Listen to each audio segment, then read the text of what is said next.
Hello అండి, హమదాస్ కిచెన్కి స్వాగతం. ఈరోజు మన ఛానల్లో ములక్కాయ టమాటా ఇగురు చేసి చూపించబోతున్నాను.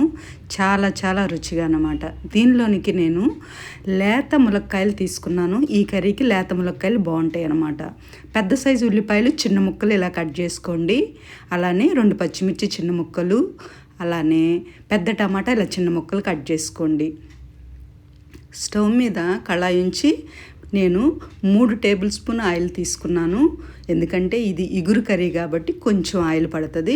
3 టేబుల్ స్పూన్లు తీసుకోండి. స్టవ్ని ఈ ఆయిల్ తీసుకున్న తర్వాత మీడియం ఫ్లేమ్లో పెట్టి చక్కగా నేను చూపించిన ఉల్లి, చక్కగా ములక్కాయలు, టమాటాలు నిదానంగా వేయించాలన్నమాట. ఫస్ట్గా నేను 1/2 స్పూన్ ఆవాలు, కాస్త జీలకర్ర తీసుకున్నాను అంతే. పోపు దినుసులు కూడా అవసరం లేదు ఈ కర్రీకి. కొంచెం కరివేపాకు తీసుకోండి. చాలా చాలా రుచిగా ఉంటుంది ఈ కర్రీ అనేది. అవి వేగంగానే మనం కట్ చేసి ఉంచుకున్న ఉల్లిపాయలు కూడా స్టవ్ని మీడియంలో ఉంచి నిదానంగా వేయించండి. ఇవి వేసిన 1 నిమిషంలోపే కాస్త పసుపు, త్వరగా వేగడానికి కొంచెం సాల్ట్ తీసుకోండి. ఈ 2 వేయడం వల్ల మనం తక్కువ మంటలో ఈ ఉల్లిపాయలు వేయించుకున్నా సరే చాలా త్వరగా వేగుతాయి అన్నమాట. తప్పనిసరిగా పసుపు, సాల్ట్ తీసుకోండి.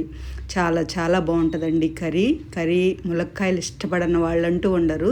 అద్భుతమైన టేస్ట్ అన్నమాట. ఫ్రై కర్రీ లాగా ఉంటుంది. ఉల్లిపాయలు అనేది పూర్తిగా ఏగకముందే ఉల్లిపాయల్లో ఉన్న వాటర్ అనేది మనకు బయటకు వస్తుందన్నప్పుడే ఉల్లిపాయలు వేసిన 1 నిమిషంలోనే మనం ములక్కాయలు కూడా వేసుకోండి.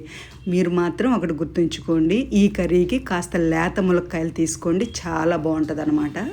చాలా చాలా అద్భుతంగా ఉంటుంది. ఇప్పుడు ఆ ఉల్లిపాయలు, మనం వేసుకున్న ములక్కాయలు కూడా చక్కగా సిమ్లో పెట్టి చక్కగా వేయించండి మాడకుండా. అలానే కాస్త మనం కట్ చేసి ఉంచుకున్న పచ్చిమిర్చి కూడా కలపండి.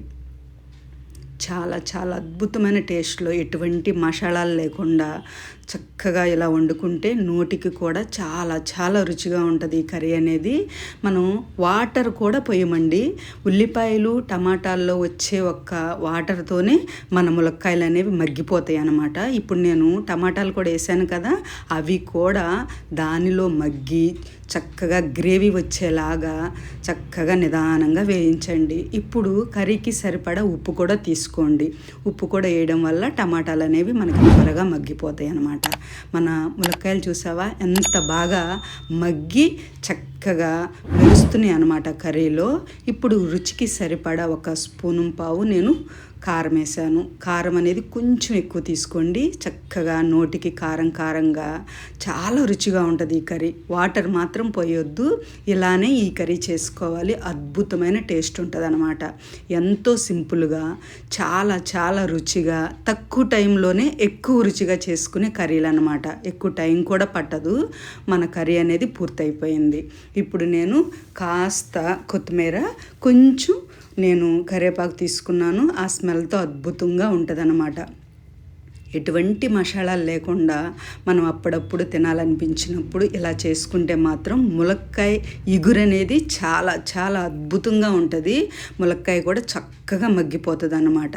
మీరు కూడా ఇంట్లో ఇలా ఒక్కసారి ట్రై చేయండి. మనం ములక్కాయ పులుసు బాగుంటుంది, ములక్కాయ ఎగ్గు బాగుంటుంది. ఇలా ట్రై చేయండి.